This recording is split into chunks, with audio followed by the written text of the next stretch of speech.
Welcome to the Practical Teacher. I know that this time of year, schools are starting across the nation. People are getting established, trying to create the classroom environment so we can be most conducive to student learning. And I just want to take this opportunity to share with you some of the testing techniques that I have used over the years to manage my classroom, not just successfully the first week of school, but throughout the school year. So I'm going to share some of these techniques that I have used. Hopefully, they'll be helpful for you, and you can get something from this um, practical teacher management. Okay, so as I said, I'm going to go over six different topics. One, I'm going to talk about the agenda, assigned seating, how to establish classroom protocols, establishing student expectations, reviewing the syllabus, and then how to deal with special situations that actually might come up even before school actually starts in your classroom. So one of the things that I have established, probably now I want to say at least the last 15 years, has been the class agenda. Now, I know that all of us are pretty much used to agenda. We think about the agenda, the one that we might, maybe we write in some, maybe we have a digital one these days. But the agenda for the class is one where I'm actually literally putting across the classroom board agenda. And in that agenda, I have the students, they know what they can expect in the class. Matter of fact, over the year, after we've established this process of the agenda, students actually rely on that agenda to see, okay, what are we going to be doing in class? Me as the teacher, I also look at it and I rely on it to the idea, keep me on track. So these are the things that I'm going to cover. In my situation in high school, and especially, you have so many different classes, and sometimes you might actually lose track. What do I need to talk about? So the agenda helps the teacher stay on track. It helps the students stay on track. And the big thing that we all have in education is that we want to have what they call bell to bell instruction. What I mean by that, bell to bell instruction means that once the classroom bell rings until the classroom bell ends for dismissal, rings for dismissal, students are engaged in learning. Students know what to expect. Students are being participating. They're engaged in their process. They're not just waiting for the bell to ring. I have, be honest with you, I have avoided many times having any type of classroom disruption. I can't remember the last time that I even wrote a referral. Referral for us is something that you write out, is sent into administration. Students get some type of punishment or some type of reprimand for their misbehavior, and that has been part of the reason why I don't have those kind of disruptions. My classroom starts, the agenda is there. Students know before even class bell rings what they have to do. Okay. Sometimes I even have students who actually have, advanced learners. So that also has saved a lot of times because then the students are like, hey, well, what do I do now? It's on the board. They can see what they have to do next. And if they feel like they can move forward without me assisting them right away, they can move forward. So the classroom agenda has been a lifesaver, honestly. I love it. The students love it. I feel the students they get confidence in knowing that they know what the teacher has actually prepared for the lesson. It's not something we sort of just like what they say, wing it. It's not really happening. So the classroom agenda from the very beginning establishes a student's idea of preparation, teacher preparation, student preparation, and what we hope to accomplish within the class. Now, sometimes in the agenda, maybe I made the agenda a little too heavy, meaning that I put probably too many things that we probably hope to get. Sometimes some of that agenda might actually become something I can carry over to another class. At times, it's in something that the students say, "Oh, I can do that for homework." So maybe something becomes part of their homework assignment, but we've already started the process in class. So I want to say, if you're struggling on how do I develop my class, how do I keep my class in control, and how do I make sure the students are engaged, create the class agenda. It's something that every day is on it's every day is a new day. No day is a same pretty much of the agenda, unless of course we didn't finish something and we decide we're going to start the class off with that. So, and how do I make an agenda? Maybe you might say to yourself, well, what do I do for an agenda? Look at your lesson plan. What is your lesson? What activities are you planning? What assessment are you including? How are you engaging students? What kind of application are you asking the students to have? Students also can know that, oh, okay, in the agenda day, we're going to be using the computer later on. So maybe make sure my computer's charged up, or maybe make sure that I have my textbook that I need. So it's also a preparation mentally for you and the student to know what to expect in the class. Sometimes the students will say, "Oh, hey, we finished." Well, I can point to the agenda and say, "Well, no, we're not. We still got a couple more things we're going to cover."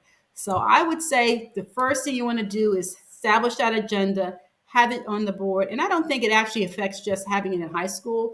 I have taught middle school, and I'm sure in elementary school it can work the same way. It may not, and it's not a long process. I mean, literally, my agenda is probably like uh, words. It's never a sentence. It's like, okay, for example, like we did goal setting. So that'll be one thing we did in our agenda this week. Then we did another thing. We talked about how to do what's informal writing, what's formal writing. Then we did some type of exercises with that. So it's not something that has to be, it's not a long, complicated process. It's really sort of like what we call a grocery list of activities or things that we're doing in the class. The other thing that I use in my class is to manage it is called assigned seating. So there's different ways people do assigned seating, but my assigned seating actually starts the very first day of school. So before school actually opens for the students and I see them, I have actually looked at, for me now, I actually look at their test scores from the year before to see where are they academically. So are they low on the scale? Are they high on the scale? Are they middle on the scale? And I do arrange the students based on that test score. Um, Students are placed off either they can also years ago I used to use alphabetical.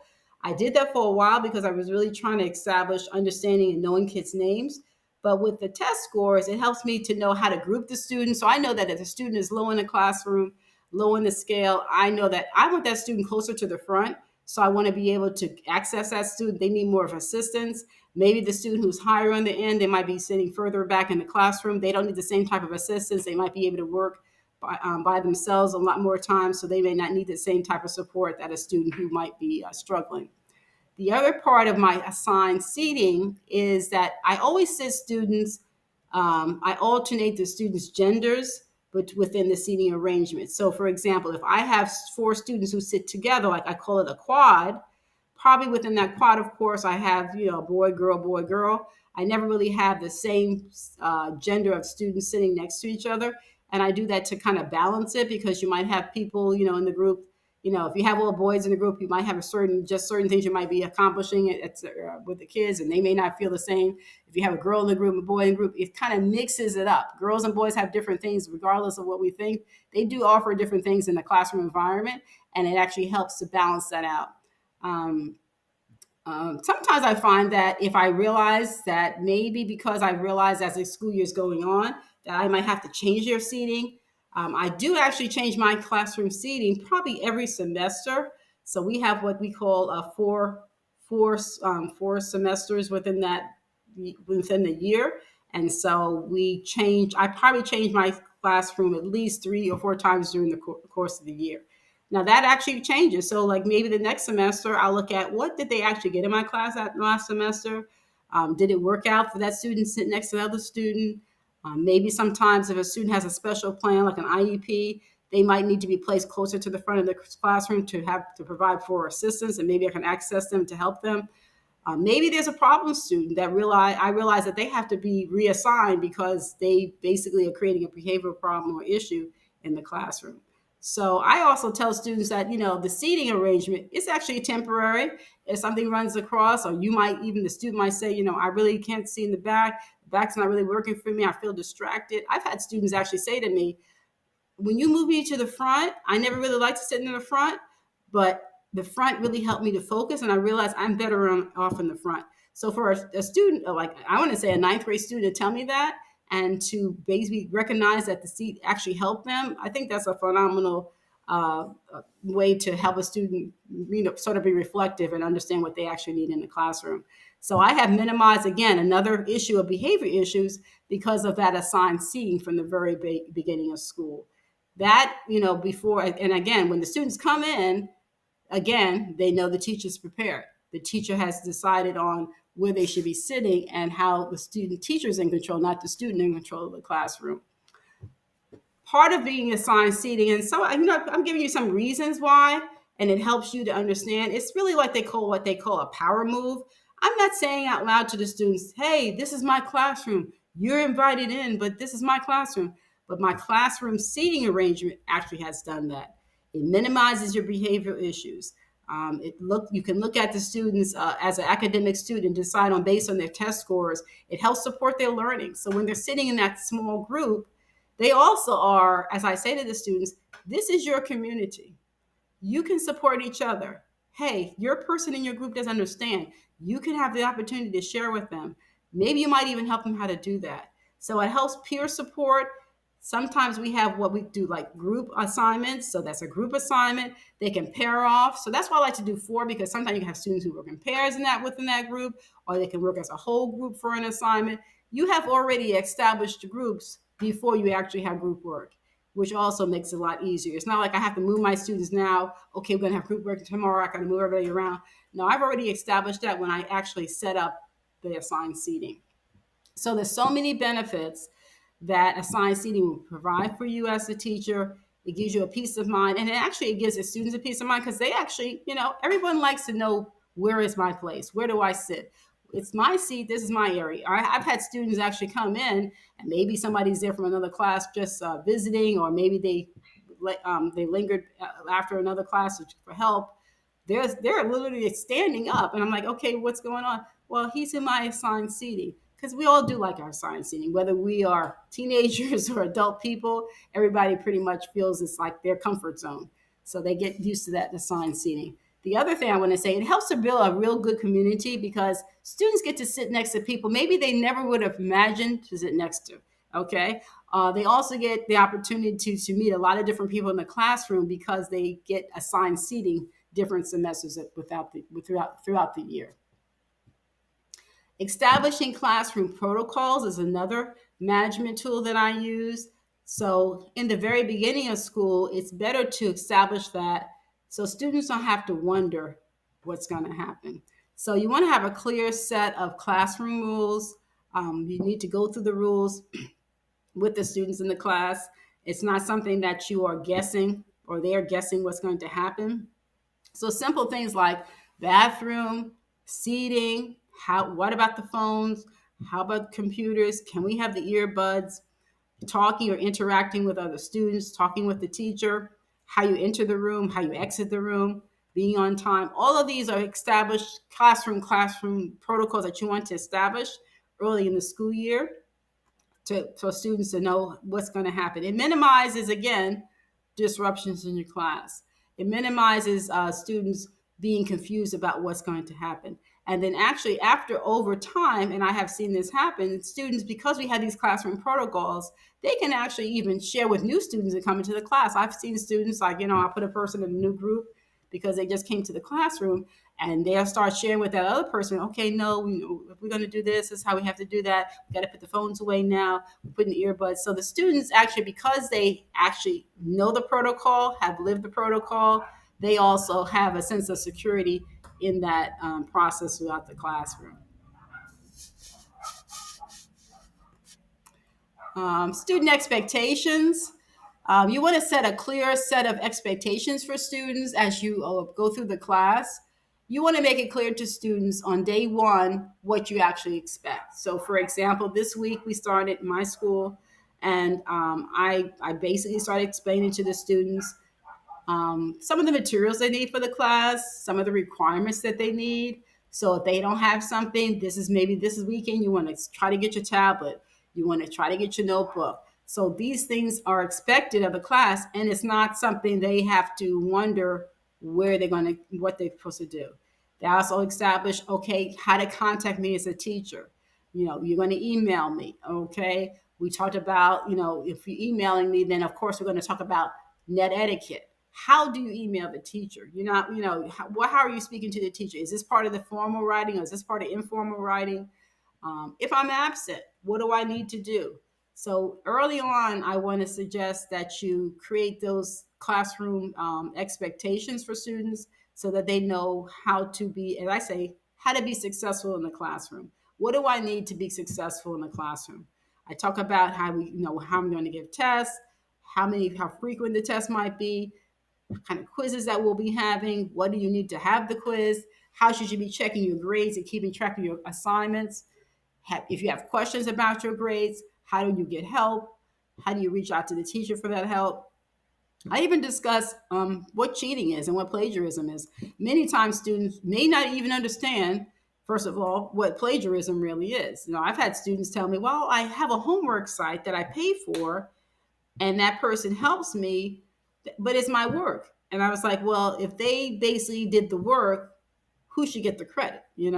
So we talk about that even those type of sites are actually plagiarizing. So um, it's you can't expect from students something you never really said to them. That's how I look at it, like that. It's like if you haven't said it to them, then you basically you're not expecting much. So you need to establish those rules and expectations early on. One way that you can also, of course, create this whole management of expectations is what we call the syllabus, right? So every class has a syllabus. I have always had one. I've always taught high school. I had one when I taught the middle school. It might change as vary as far as how long you might have or what you might include. But a syllabus definitely is something that you want to have. Each student should have their copy. The parents should be able to see it. The parents and students both should be able to sign off on that syllabus, and you review it with the students. I have even so much so as given a test on the syllabus.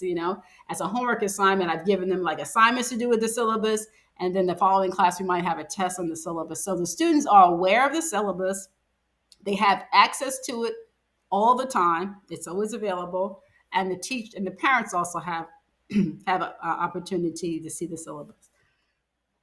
And the last topic I want to talk about is special situations. So if you have a special situation with a student, for example, before school started, I did have some parents email me about certain things they were concerned about with their students, like medical situations. I would say handle those situations early on. It's better to address a situation earlier than wait for it to become a problem later, I want to say. If you're dealing with a student that, the first couple of days, students are good. Generally, they don't misbehave. But if something starts happening, don't wait till it gets into become some kind of huge problem to address it.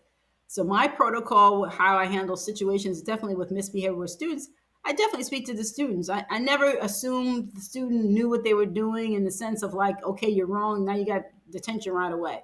So I talk to the students, find out what was going on, hear their side of the story, because granted, I might have seen it from a distance, but maybe they have their side of the story that I didn't see. Okay. So I always deal with that. Over the years, we have what we call what in our school system they call it referrals. So like that means like maybe sort of like what they call a something where you're basically reporting to the administration about what a student misbehavior might have been. So usually within the year, some teachers may have many. I don't really ever have that because I actually handle my problems with my students immediately. If I have a problem with a student, I'm talking to the student. I'm addressing the situation. Maybe sometimes the student might say, hey, this person in this group is not working out for me. I might move the student. The next level for me then, of course, is maybe then I have to talk to the parent if the student can't cooperate and nothing's really happening here. But I never jump to the situation where I'm going to write this whole long referral and never had to establish anything with the student. Which brings up for me the first and most important thing is developing a relationship with your students, rapport, help students understand how to be, disciplined. They're not going to want to be disciplined by the person who they believe, of course, doesn't care anything about them. So any type of misbehavior, if a student has a special need that they need to be addressed, maybe there's a student who's been placed in the wrong class. A lot of times I have students that might get placed in ESOL, should be in ESOL, and maybe they're sitting in my class, they may be placed another place. So I handle those issues immediately. I don't wait for it to just go away because we all know in schools, they don't just go away. The problem actually still comes back to you anyway. So I hope this has been helpful to help you understand establishing classroom management in your class early in the school year. And I hope to see you soon on my channel to come back to you about some other things that we'll be encountering as a classroom, as a school year goes forward.